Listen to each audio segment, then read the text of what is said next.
अयोध्या राम मंदिर में भक्तों की तरफ से चढ़ाए गए पैसे पर कुछ लोगों की बुरी नजर थी और बुरी नजर के चलते इन लुटेरों ने, जिनकी सैलरी सिर्फ 14 और 15 हजार रुपए महीने थी, उनकी अय्यासियों के किस्से आप सुनेंगे तो आपके होश उड़ जाएंगे। दरअसल पकड़े गए इन आरोपियों ने रामलला के चढ़ावों की पैसे की ऐसी लूट की, न सिर्फ इन्होंने अपनी किस्मत बदलने की कोशिश की, बल्कि अय्याशियों और रसूख पर पूरी हदें पार कर गए। दरअसल पुलिस के तफ्तीश में अब जो खुलासे हो रहे हैं वो हैरान करने वाले हैं। क्या है वो खुलासे, सिलसिलेवार समझते हैं, लेकिन एक किस्सा जरा छोटा सा सुनते जाइए, क्योंकि एक चोर ने तो अपनी गर्लफ्रेंड को आईफोन गिफ्ट किए थे और एक तो बाकायदा करोड़ों की जमीन का सौदा करने वाला था। क्या है वो तरीके और किस तरह से लोगों ने दान के पैसे से पाप का एक ऐसा साम्राज्य खड़ा कर लिया था जिसकी चर्चा पूरे अयोध्या और पूरे देश में हो रही है। दरअसल सबसे पहले नंबर पर आता है 15 हजार की सैलरी और गर्लफ्रेंड को लाखों वाले गिफ्ट।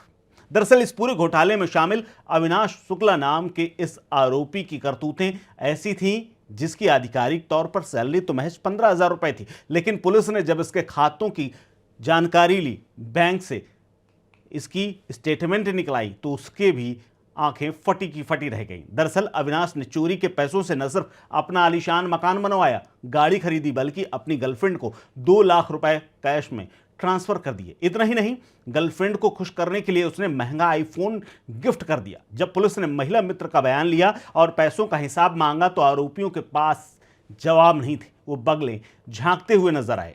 इसके अलावा मास्टरमाइंड अनुकल्प, जी हां, अब तक अगर आपको लग रहा होगा कि चंपत राय के चेले टिन्नू यादव इस पूरे घटनाक्रम और पूरी चोरी का मास्टरमाइंड था, तो एक बार आप फिर से सोचिए, क्योंकि 14 हजार रुपए की नौकरी में काम करने वाला मास्टरमाइंड अनुकल्प निकला, जो कि 2 करोड़ रुपए की जमीन का सौदा करने वाला था। अब तक इस चोरी के मुख्य चेहरे चंपत राय के पूर्व ड्राइवर टिन्नू यादव को पूरा देश धीरे धीरे दोषी करार देने लगा था और इसी वजह से चंपत राय की भी बदनामी हो रही थी। लेकिन अब जांच एजेंसियों और पुलिस के रडार पर एक बड़ा नाम आ गया है, यानी मगरमच्छ आ गया है। उसका नाम अनुकल्प मिश्रा है। अनुकल्प की सैलरी 14 हजार रुपए महीने थी, लेकिन वो अपने गांव के पास 20 बीघा जमीन खरीदने की फिराक में था।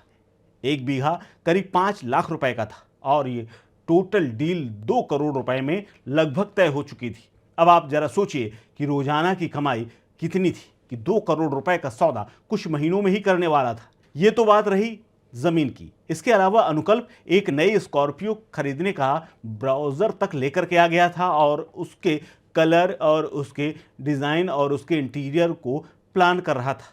लेकिन इससे पहले उसका प्लान कामयाब होता, चोरी का भांडा फूट गया और उसके बाद इनकी गिरफ्तारियां शुरू हो गईं। इसी गैंग में एक और रिश्तेदार लौकुश ने अपनी एक आलीशान महलनुमा मकान खड़ा करने की तैयारी कर ली थी, जिसका स्ट्रक्चर तैयार था, रंग रोगन बाकी था, लेकिन उससे पहले ही पकड़े गए और जेल की सलाखों के पीछे पहुंच गए। इसके अलावा इन चोरों के सफेद पोशों के साथ कनेक्शन भी थे और रसूख का नशा भी था।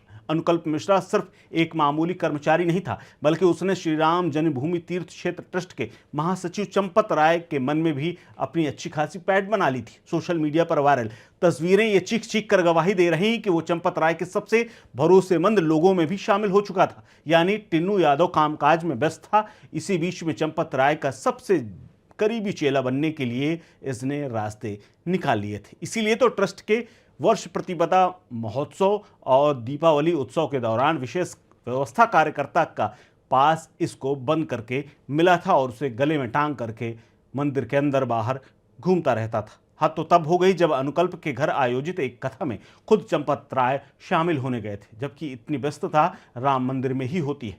इसके अलावा अनुकल्प ने सत्ताधारी दल के बड़े बड़े नेताओं के साथ अपनी नजदीकियां बढ़ानी शुरू कर दी थी। सोशल मीडिया पर उसकी तस्वीरें जिला पंचायत अध्यक्ष रोहित सिंह, मेयर महंत गिरीश पति त्रिपाठी, विधायक चंद्र भानु पासवान, बीजेपी जिलाध्यक्ष राधेश्याम त्यागी के साथ तस्वीरें खूब खिंचवाई थी। हालांकि अधिकारी इसे महज सार्वजनिक शिष्टाचार मान रहे हैं और अपने बढ़ते हुए रसूख की वजह से ये धीरे धीरे तमाम लोगों से करीब जा रहा था, ये बात आ रही। हालांकि इन तमाम लोगों के साथ जिनकी फोटो हैं, उनसे इस चोरी को लेकर के कोई सीधा संपर्क नहीं आया है सामने। लेकिन जांच एजेंसियां अब इन लोगों के पुराने रिश्तों की कुंडली भी खंगाल रही है। इसके अलावा एक और घोर लापरवाही सामने आई है, वो है एसबीआई बैंक की। यानी इस महाघोटाले में जो रकम थी जो एसबीआई में जमा होने के लिए जाती थी, वहां एसबीआई भी एक गंभीर लापरवाही कर रहा था। दरअसल सूत्र बताते हैं कि जब मंदिर में चढ़ावे की भारी रकम पहुंच जाती थी तो बैंक इसे अपने पास रखने से इनकार कर देता था और कहता था कि सुरक्षित जगह हमारे पास अब खत्म हो गई है।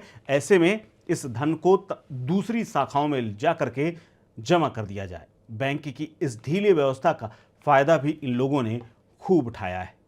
इसके अलावा खास बात यह है कि खुद के बुने हुए जाल में कैसे ये लोग फंस गए, ये चर्चा भी अयोध्या के गलियारों में खूब हो रही है। एक चर्चा ये भी है कि इन चोरों के तार कुछ स्थानीय नेताओं से जुड़े। टिन्नू यादव और उसके साथियों की कुछ नेताओं के साथ लगातार बातचीत होती थी।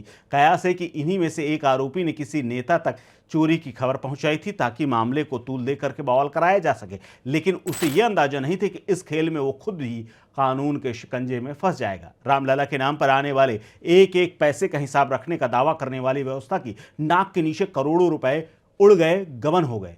फिलहाल पुलिस और जांच एजेंसियां इन आरोपियों के सारे बैंक खाते, इनके रिश्तेदारों की संपत्तियां कुर्क करने तक की तैयारी कर चुकी हैं।